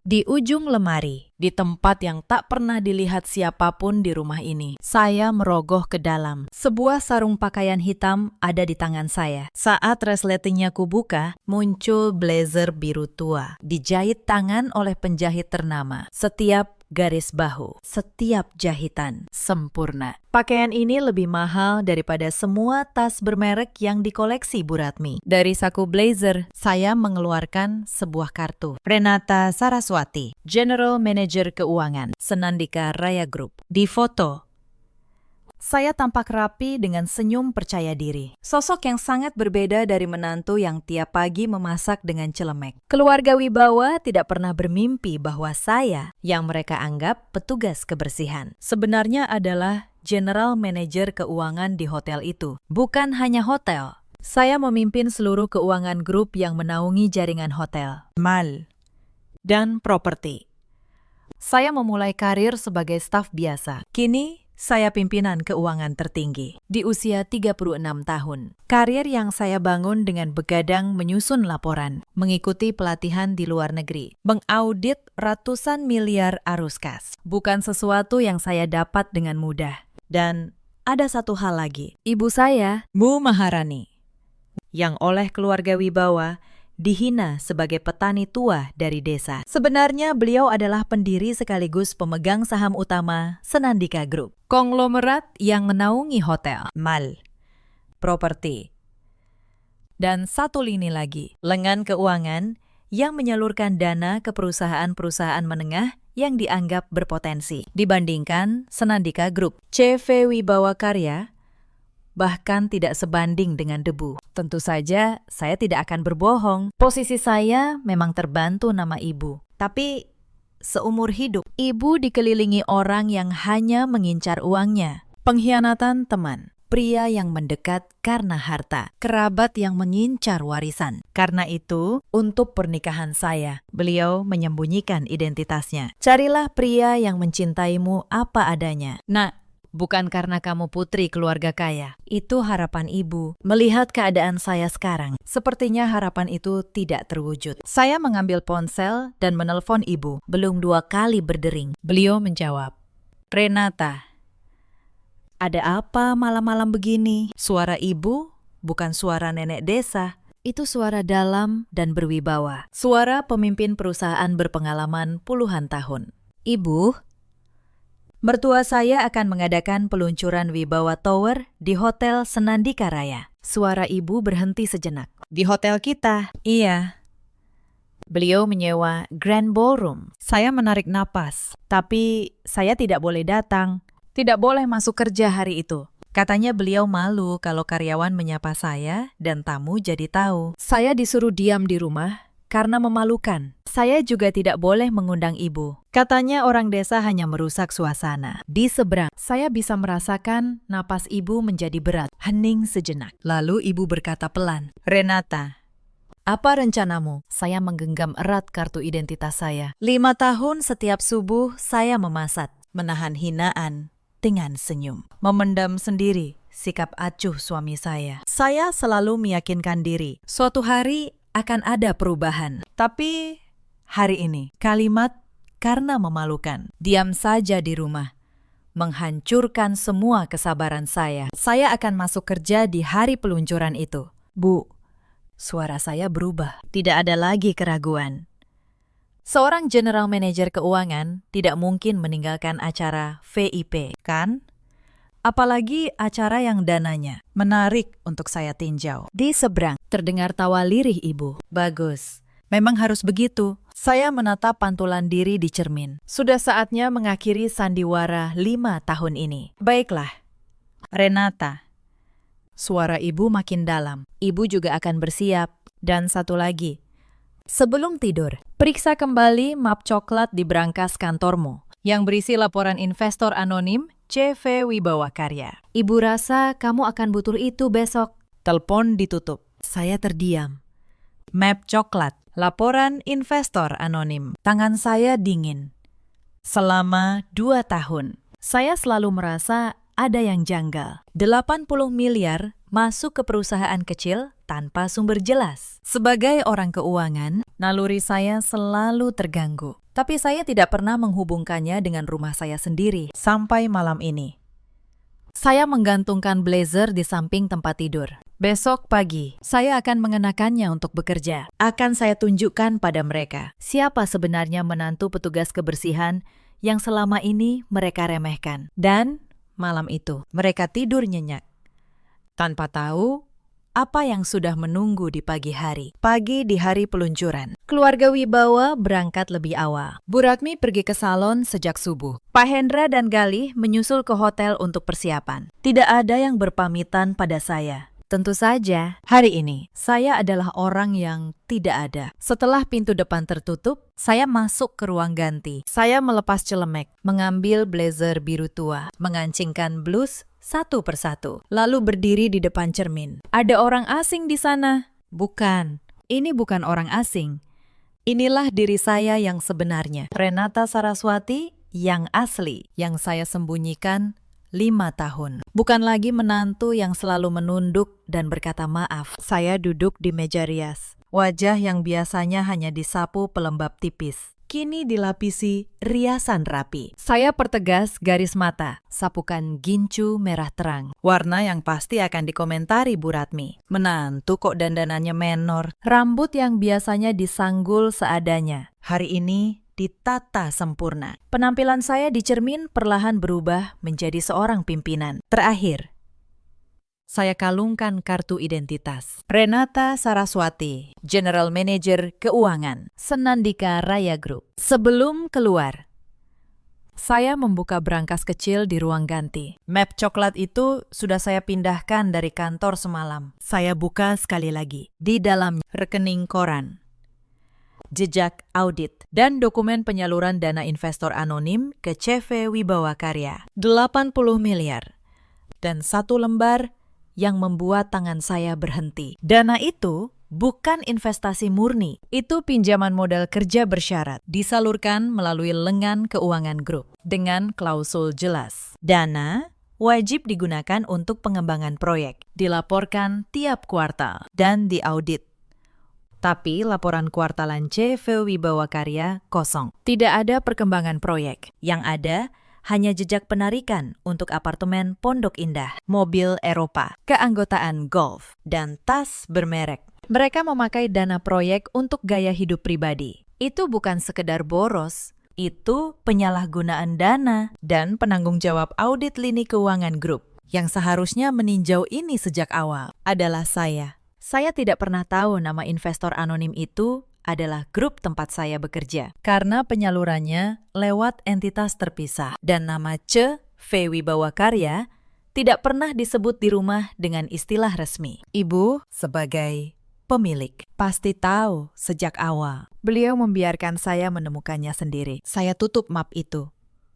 Saya melangkah keluar tanpa menoleh. Saya naik taksi menuju Hotel Senandika Raya. Biasanya saya naik transportasi umum, tapi hari ini berbeda. Bangunan 52 lantai itu menjulang menembus langit. Dinding kacanya memantulkan matahari pagi. Di dalam sana, peluncuran proyek Bu Ratmi akan segera dimulai. Dan saya akan ada di sana dengan penampilan yang tidak pernah beliau inginkan. Taksi berhenti di lobi utama. Begitu saya turun, seorang petugas pintu yang mengenali saya langsung membungkuk. Selamat pagi, Bu General Manager. Selamat pagi. Saya mengangguk ringan, melangkah ke pintu putar. Hak sepatu saya beradu dengan lantai marmer, menciptakan suara tegas. Saya menyukai suara ini. Sangat berbeda dari suara sandal yang saya pakai dengan celemek. Begitu masuk lobi, suasananya berubah. Cahaya lembut, aroma mewah. Ini wilayah saya. 5 tahun saya tertekan di rumah mertua, tapi tidak di sini. Bu General Manager, seorang staf resepsionis berlari menghampiri. Staf lain menghentikan pekerjaan dan menunduk hormat. Selamat pagi. Bu, selamat pagi.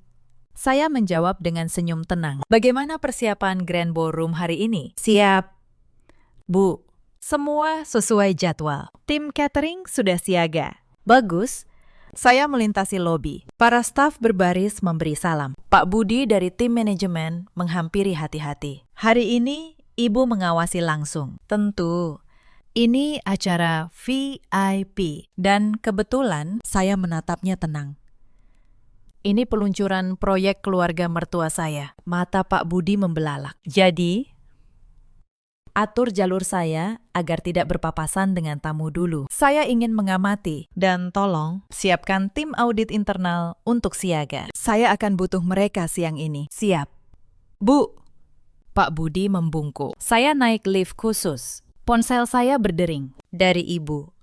Renata.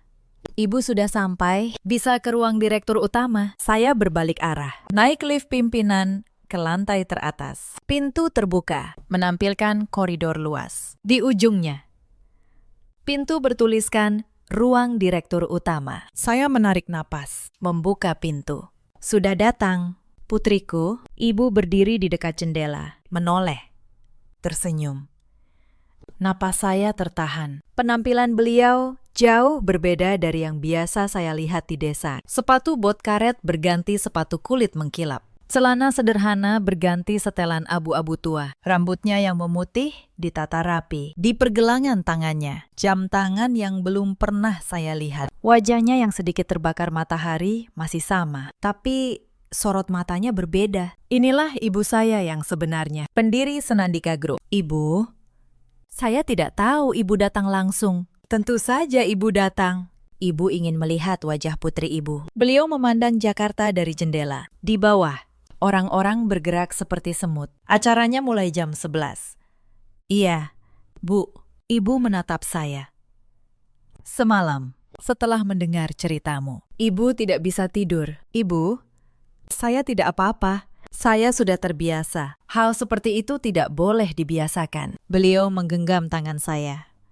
Tangannya kasar, tapi hangat. Renata, putriku, kamu sudah banyak menderita. Ibu tahu semuanya. Ibu tahu seberapa besar kesabaranmu. Tenggorokan saya tercekat. Dihina seperti apapun di rumah mertua, saya tidak pernah menangis. Tapi di depan ibu, kenapa saya jadi begitu lemah? Hari ini, lakukan apa yang ingin kamu lakukan. Bertindaklah percaya diri sebagai general manager. Lakukan tugasmu. Baik, Bu. Dan kamu sudah melihat isi map itu. Saya mengangguk. Mereka memakai dana proyek untuk kemewahan pribadi. Laporan kuartalan kosong. Ini penyalahgunaan dana modal kerja bersyarat. Benar. Sorot mata ibu menajam. Selama 2 tahun, ibu membiarkannya. Ibu ingin tahu sejauh mana mereka melangkah. Hari ini, sebagai pemilik dana, kita berhak meminta pertanggungjawaban. Dan sebagai penanggung jawab audit, kamu yang berwenang membekukan penyaluran berikutnya, termasuk dana peluncuran ini, yang ternyata juga ditarik dari pos proyek. Saya menatap ibu. Dana acara ini ditarik dari modal proyek. Tahap ketiga, 3 miliar untuk sewa ballroom, catering, dan pesta. Bukan untuk membangun apapun. Ibu tersenyum tipis, hangat, namun penuh ketegasan. Berikan pelayanan terbaik untuk keluarga mertuamu. Renata, makanan, minuman, semua jangan ada yang kurang. Biarkan mereka menikmati waktu terbaik mereka. Setidaknya untuk hari ini. Ibu, apa yang ibu rencanakan? Bukan apa-apa, beliau melambaikan tangan. Ibu hanya ingin hari ini berjalan sampai puncaknya. Sekarang, pergilah. Kamu pasti sibuk. Saya menunduk dan keluar. Di koridor, saya terus menoleh ke belakang. Saya yakin ibu merencanakan sesuatu. Setidaknya, untuk hari ini. Kenapa kalimat itu begitu mengganggu? Saya mengambil radio dan menghubungi tim manajemen. Acara Grand Ballroom. Persiapan sudah sempurna. Layani tamu dengan standar tertinggi hari ini. Tepat pukul 11. Pintu Grand Ballroom terbuka. Saya berdiri di balik tilar, mengamati. Para tamu mulai berdatangan. Ibu-ibu bergaun mewah, bapak-bapak berjas. Mereka saling menyapa dan sang bintang utama muncul. Bu Ratmi, dengan kalung mutiara dan gaun emas. Tubuhnya dihiasi perhiasan seolah berteriak. Lihat aku. Wah, Bu Ratmi. Tempatnya bagus sekali. Puji seorang tamu. Bu Ratmi mengangkat bahu. Galih yang pesankan. Hal seperti ini mudah bagi keluarga kami. CV Wibawa Karya sedang naik daun. Tapi Senandika Raya kan mahal sekali. Tidak usah pikirkan itu. Uang harus dinikmati. Untuk peluncuran proyek kami, harus yang terbaik. Bu Ratmi tertawa. Para tamu menatap iri. Saya tersenyum tipis dari balik pilar. Uang yang harus dinikmati itu. Bu, itu dana proyek yang seharusnya membangun gedung. Tapi menantunya mana? Kok tidak kelihatan? Tanya seorang tamu. Ekspresi Bu Ratmi sedikit menegang, lalu cepat berubah jadi senyum. Oh, menantuku sedang sibuk. Bisnis besar seperti kami, seluruh keluarga harus bekerja keras. Bohongnya lancar sekali. Padahal pada saya, beliau bilang harus diam di rumah karena memalukan. Pada tamu, beliau bilang, saya sibuk berbisnis. Saya mengangkat radio dan berbisik. Tim perjamuan mulai layanan sampahnya di meja utama. Tak lama, para pelayan membawa nampan ke meja Bu Ratmi. Beliau menerima gelasnya dengan ekspresi puas. Saya bergumam, nikmati sepuasnya. Bu, setidaknya untuk hari ini. Acara berjalan lancar. Sambutan. Lagu. Ucapan selamat. Gali duduk bersama teman kuliahnya. Gali, hebat kamu sekarang. Perusahaan ayahmu sukses besar. Biasa saja.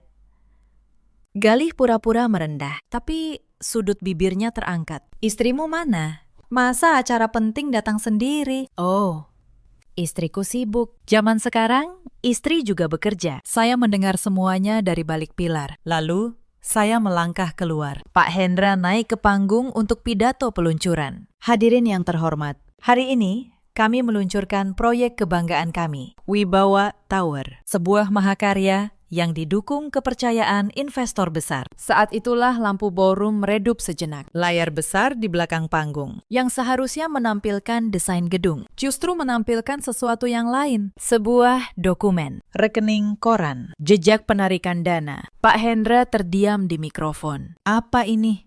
Teknisi, ganti slide-nya. Tapi slide tidak berganti, karena yang mengendalikan sistem audiovisual ballroom ini adalah pihak hotel. Dan general manager keuangan hotel ini baru saja memberi satu instruksi. Saya melangkah dari balik pilar, berjalan ke tengah ballroom. Hak sepatu saya beradu dengan marmer. Tok, tok, tok.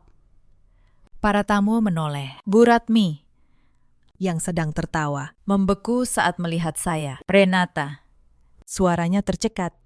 Kenapa kamu? Selamat siang. Hadirin, suara saya tenang, menyisi seluruh ruangan. Izinkan saya memperkenalkan diri. Nama saya Renata Saraswati, General Manager Keuangan Senandika Raya Group. Selamat datang di hotel kami. Hening. Lalu bisik-bisik mulai menyebar. General Manager, bukannya itu menantu Bu Ratmi? Wajah Bu Ratmi memucat. Kamu, apa-apaan ini? Sudah kularang datang. Galih berdiri dari kursinya. Mulutnya terbuka tanpa suara. Fania menjatuhkan gelasnya. Dan saat itulah tamparan itu datang. Bu Ratmi, dalam panik dan malu, mengayunkan tangannya ke pipi saya di depan ratusan tamu. Suara tamparan menggema. Gelas pecah saat seseorang menyenggol meja. Pipi saya terbakar, tapi saya tidak goyah. Saya menegakkan kepala. Beraninya kamu mempermalukan keluarga ini. Pergi sekarang juga, jerit Bu Ratmi. Mulai hari ini, kamu bukan menantuku lagi. Gali hanya berdiri. Diameter. Lalu, anehnya, tersenyum kecil, seolah berkata, rasakan. Fania mengangkat ponsel, merekam. Seolah menonton pertunjukan. 5 tahun. Dan balasannya, 1 tamparan di depan semua orang. Saya memasukkan tangan ke saku blazer. Mata Bu Ratmi mengikuti gerakan saya. Apa itu? Desisnya. Saya tidak menjawab langsung. Saya hanya mengangkat map coklat di tangan kiri saya. Bu Ratmi. Pak Hendra, sebelum kalian mengusir saya, kata saya pelan, ada baiknya hadirin tahu dari mana dana peluncuran megah ini berasal. Apa maksudmu? Pak Hendra masih di panggung. Suaranya gemetar. Dana itu dari investor kami. Benar. Investor anonim. 80 miliar. 2 tahun lalu. Saya berjalan pelan menuju panggung. Pak Hendra, apakah Bapak pernah penasaran siapa investor itu? Pak Hendra terdiam. Saya akan jawab. Dana itu disalurkan oleh lengan keuangan Senandika Group. Grup tempat saya bekerja. grup yang dimiliki oleh ibu saya. Bisik-bisik di ballroom berubah jadi keriuhan. Bu Ratmi mencengkeram meja. Bohong, ibumu petani dari desa. Saat itulah pintu utama ballroom terbuka. Seorang perempuan parubaya melangkah masuk dengan setelan abu-abu dan langkah tenang yang membuat seluruh ruangan terdiam. Dua orang berjas gelap mengikuti di belakang. Para tamu yang mengenali wajahnya mulai berbisik. Kali ini dengan nada yang sangat berbeda. Bukankah itu Bu Maharani? Pendiri Senandika Group. Ibu berjalan ke tengah ruangan, berhenti di samping saya. Beliau menatap Bu Ratmi dengan tenang. Selamat siang. Saya Maharani, ibu dari Renata. Suaranya jernih dan berwibawa. Petani dari desa, kalau itu yang Anda ingat. Wajah Bu Ratmi berubah pucat pasi. Pak Hendra hampir terjatuh dari panggung. Galih membeku. Wajahnya kehilangan warna. Bu Maharani. Bu Ratmi tergagap, mencoba tersenyum. Saya tidak tahu. Ini pasti kesalahpahaman. Renata menantu kesayangan saya. Kesayangan. Saya memotong. Saya membuka map coklat dan menyerahkan satu lembar pada tim audit yang sudah berdiri di sisi panggung. Tampilkan di layar. Layar besar menampilkan rincian. Satu persatu. Hadirin. Dana 80 miliar itu bukan hadiah. Itu pinjaman modal kerja bersyarat dengan klausul jelas. Wajib digunakan untuk pengembangan proyek, dilaporkan setiap kuartal, dan diaudit. Mari kita lihat bagaimana dana itu digunakan. Slide berganti. Apartemen mewah Pondok Indah, 12 miliar. Dibeli dari pos dana proyek. Berganti lagi. 3 sedan Eropa, 4 miliar. Keanggotaan klub golf, 1,5 miliar. Tas, perhiasan, mantel. Tercatat 7 miliar dalam 2 tahun. Klinik kecantikan, 2 miliar. Setiap angka membuat para tamu menahan napas. Relasi bisnis CV Wibawa Karya yang hadir mulai saling pandang dengan wajah keras. Dan acara peluncuran hari ini, saya menatap Bu Ratmi lurus. Sewa ballroom, catering, pesta, 3 miliar. Ditarik dari modal proyek tahap ketiga. Bukan untuk membangun Wibawa Tower, untuk pesta ulang tahun kemewahan. Itu hak kami. Pak Hendra berteriak, itu uang perusahaan kami.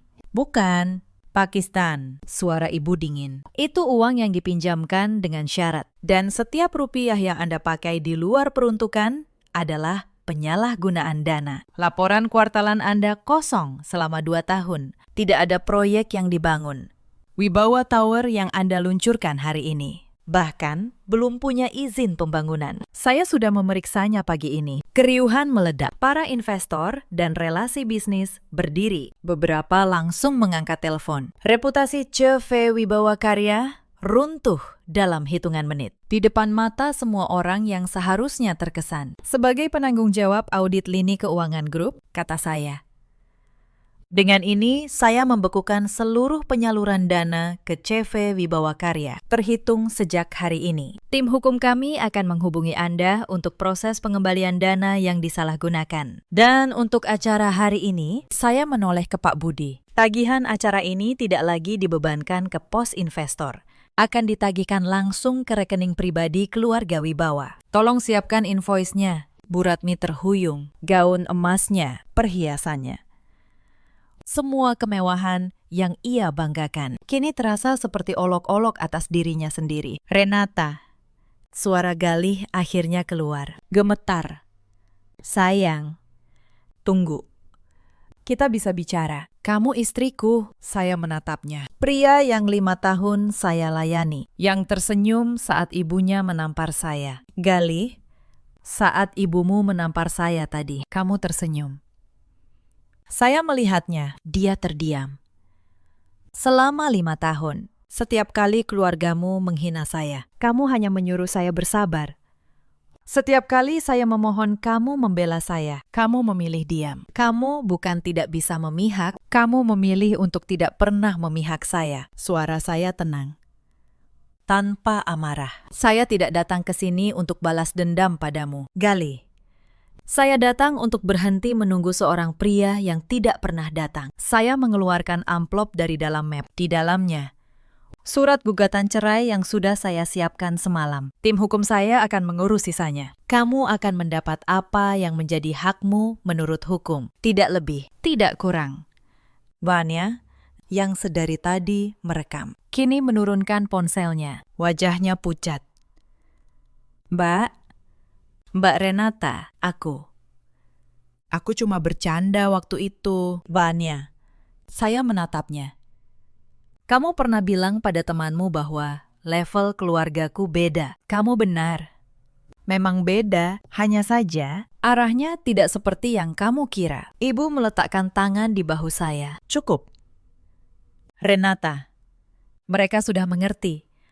Beliau menoleh ke seluruh ruangan. Suaranya tenang, namun final. Hadirin sekalian, mohon maaf atas keributan ini. Pesta tetap boleh dilanjutkan. Hotel kami akan tetap melayani kalian dengan terbaik. Seperti biasa. Lalu pandangannya jatuh pada Bu Ratmi. Hanya saja, mulai detik ini, tagihannya bukan lagi urusan kami. Bu Ratmi jatuh terduduk di kursinya. Para tamu yang tadi mengaguminya, kini berbisik dan beranjak pergi satu persatu. Relasi bisnis yang tadi memuji keluarga yang naik daun, kini menjauh, seolah dari kapal yang tenggelam. Saya berbalik. Pipi saya masih terasa panas bekas tamparan, tapi langkah saya ringan untuk pertama kalinya dalam 5 tahun. Di pintu ballroom, saya berhenti sejenak dan menoleh, bukan untuk menikmati keruntuhan mereka, hanya untuk memastikan babak itu benar-benar selesai. Lalu, saya melangkah keluar bersama ibu saya di lobi.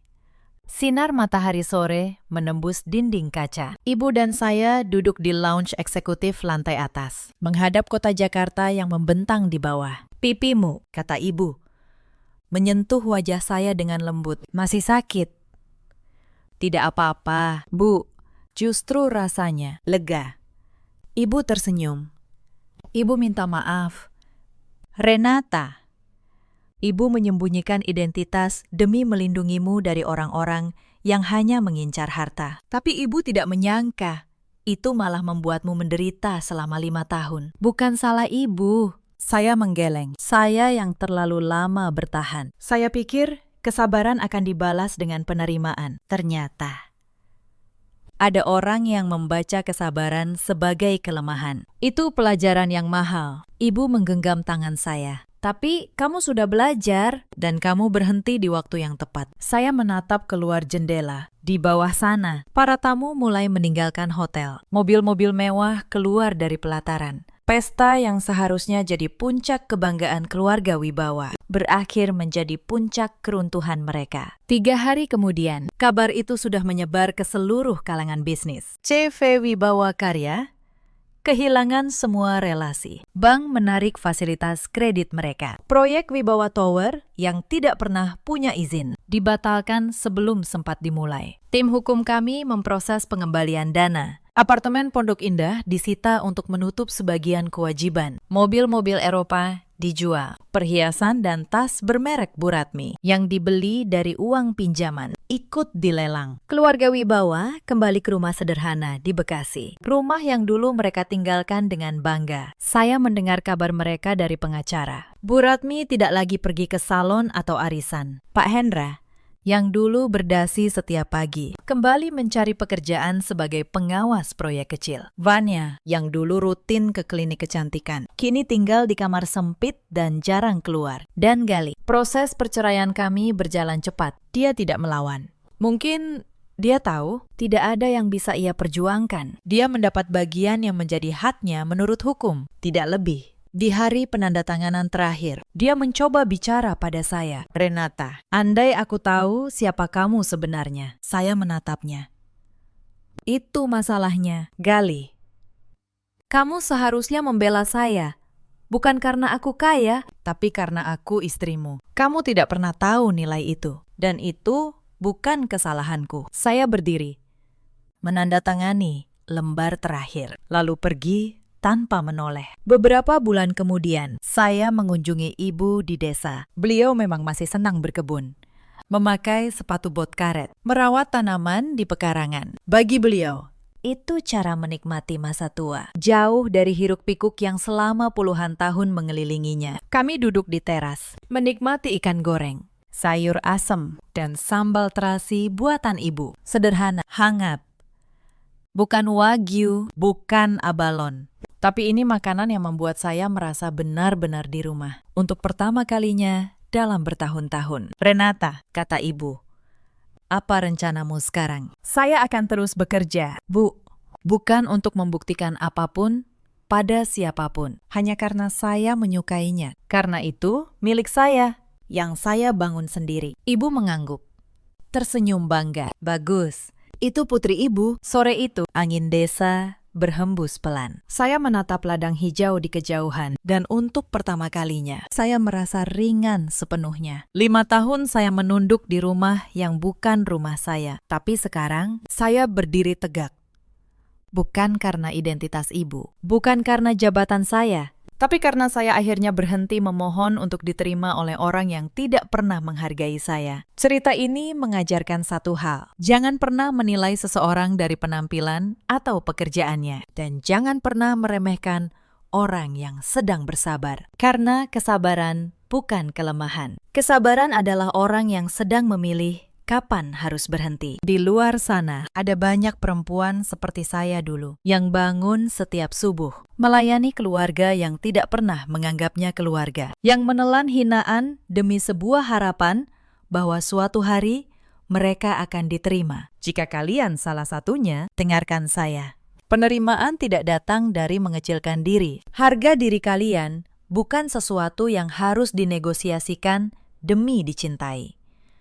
Di luar sana juga ada banyak suami seperti Galih yang memilih diam demi kenyamanan diri sendiri, yang mengira netralitas adalah kebijaksanaan, padahal itu hanya pengkhianatan yang pelan. Membela pasangan bukan soal benar atau salah. Itu soal keberanian untuk berdiri di sisi orang yang berjanji kau lindungi. Dan ada pula para mertua seperti Bu Ratmi yang takut kehilangan citra lebih daripada takut kehilangan keluarga, yang mengukur manusia dengan harta dan lupa bahwa roda kehidupan selalu berputar. Hari ini di atas, esok bisa di bawah. Orang yang kau injak hari ini bisa jadi orang yang menentukan nasibmu esok hari. Keluarga Wibawa kini hidup sederhana di Bekasi. Galih masih sendiri. Fania jarang terlihat. Dan saya bangkit berdiri di atas kaki saya sendiri. Dengan ibu yang selalu ada di sisi saya. Dalam hidup, kita selalu punya pilihan. Memilih bertahan dalam penghinaan. Atau memilih berdiri dan pergi. Saya memilih yang kedua. Meski terlambat 5 tahun. Bagaimana dengan kalian? Apakah ada di antara kalian yang sedang menahan sesuatu yang sudah terlalu lama? Ceritakan kisah kalian di kolom komentar. Mungkin cerita kalian akan menjadi kekuatan bagi orang lain yang sedang berjuang dalam diam. Terima kasih sudah menemani sampai akhir.